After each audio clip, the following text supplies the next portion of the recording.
Ajaran Yesus tentang ditampar pipi kanan, berikan juga pipi kiri, seringkali menjadi salah satu bagian Injil yang paling disalahpahami, bahkan ditertawakan.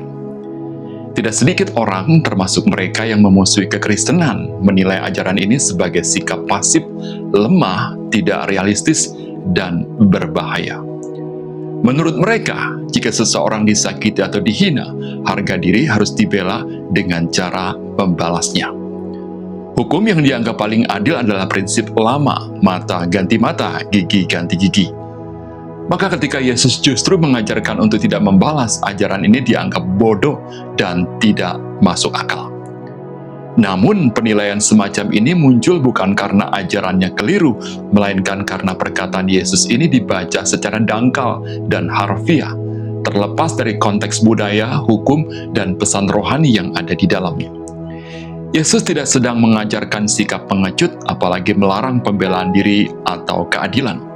Ia sedang mengajarkan sesuatu yang jauh lebih penting, cara hidup kerajaan Allah di tengah dunia yang dikuasai kebencian dan hukum balas dendam. Yesus mengutip hukum mata ganti mata, gigi ganti gigi yang berasal dari Taurat, Keluaran 21 ayat 24, Imamat 24 ayat 20. Hukum ini sering disalahpahami sebagai pembenaran untuk balas dendam pribadi. Padahal dalam konteks aslinya, hukum tersebut justru dimaksudkan untuk membatasi kekerasan, bukan mendorongnya. Prinsip ini diberikan agar hukuman tidak berlebihan dan agar keadilan ditegakkan secara proporsional melalui sistem hukum, bukan melalui emosi dendam pribadi. Masalahnya, pada zaman Yesus hukum ini telah disalahgunakan. Ia tidak lagi berfungsi sebagai pagar keadilan, tetapi dijadikan dalih untuk membenarkan dendam, pertikaian, dan pembalasan pribadi. Karena itulah Yesus berkata, "Kamu telah mendengar firman, mata ganti mata dan gigi ganti gigi, tetapi aku berkata kepadamu." Dengan kata lain, Yesus tidak meniadakan Taurat, melainkan mengoreksi penyimpangan dalam penerapannya dan membawa umat Allah kembali kepada maksud terdekat kehendak Bapa. Ketika Yesus menyebut ditampar pipi kanan, detail ini sangat penting. Dalam budaya Yahudi abad pertama, menampar pipi kanan seseorang biasanya dilakukan dengan punggung tangan kanan, bukan telapak kanan. Tindakan ini bukan sekedar kekerasan fisik, melainkan penghinaan sosial, sebuah simbol perendahan martabat. Jadi yang Yesus bicarakan di sini bukan situasi perkelahian atau ancaman nyawa, melainkan penghinaan, pelecehan, dan perlakuan tidak adil terhadap harga diri seseorang.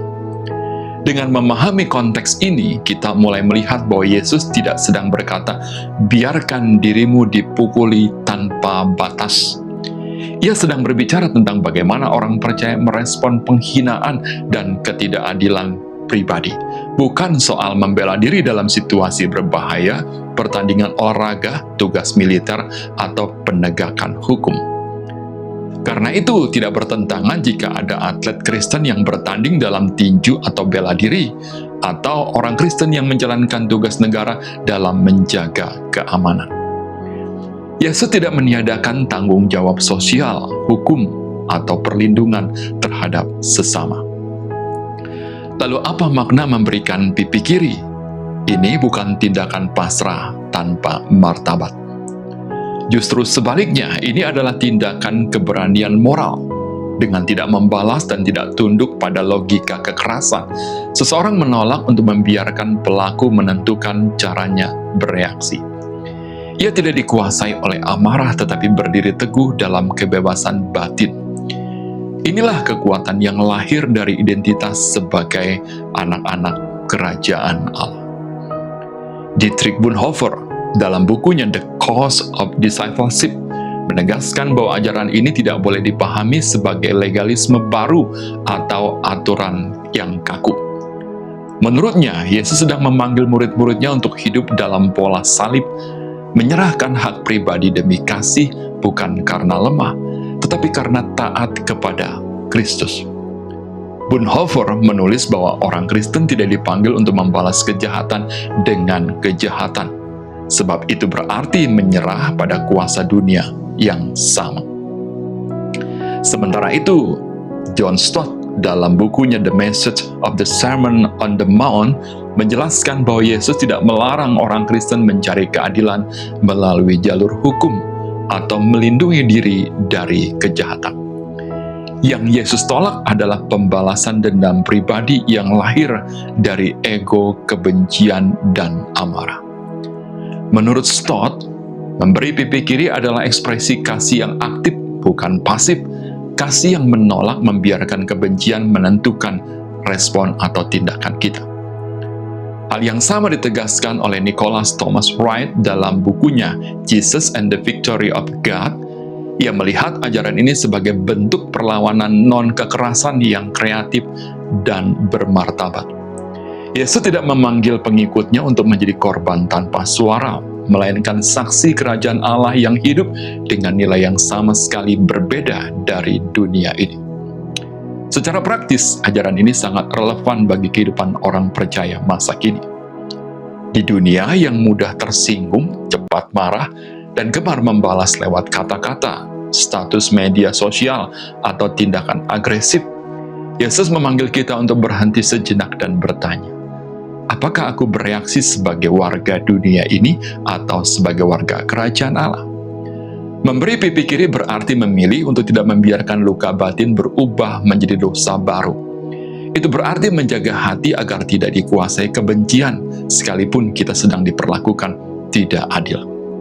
Namun ini tidak berarti kita harus diam terhadap kejahatan struktural, kekerasan, atau penindasan. Yesus sendiri berbicara keras terhadap ketidakadilan dan kemunafikan. Ajaran ini menuntun kita untuk membedakan antara membela kebenaran dan membalas dendam pribadi. Yang pertama adalah panggilan iman, yang kedua adalah jerat dosa. Pada akhirnya, ajaran Yesus ini hanya bisa dipahami dengan benar jika kita melihat salib. Di kayu salib, Yesus dihina, dipukul, diludahi, dan disalibkan. Ia memiliki kuasa untuk membalas tetapi memilih jalan kasih dan pengampunan. Bukan karena ia lemah, melainkan karena disitulah kuasa Allah dinyatakan. Seperti yang dikatakan Paulus, apa yang bodoh dari Allah lebih besar hikmatnya daripada manusia. 1 Korintus 1 ayat 25. Maka ajaran ditampar pipi kanan, berikan juga pipi kiri bukanlah kebodohan, melainkan hikmat ilahi. Bukan panggilan untuk kalah, tetapi panggilan untuk menang dengan cara Allah. Sebuah undangan untuk hidup sebagai murid Kristus yang tidak dikuasai oleh luka, ego, dan dendam, melainkan oleh kasih yang membebaskan. Dan justru disitulah dunia melihat bahwa kerajaan Allah benar-benar hadir di tengah kita. Kiranya melalui pembahasan ini kita semua semakin dicerahkan dan diberkati. Jika Anda memiliki masukan, komentar, atau pendapat yang berbeda, silakan sampaikan dengan baik di kolom komentar. Jangan lupa juga untuk membagikan pesan ini kepada sahabat-sahabat lainnya. Sampai bertemu lagi dalam topik menarik berikutnya. Tuhan Yesus memberkati.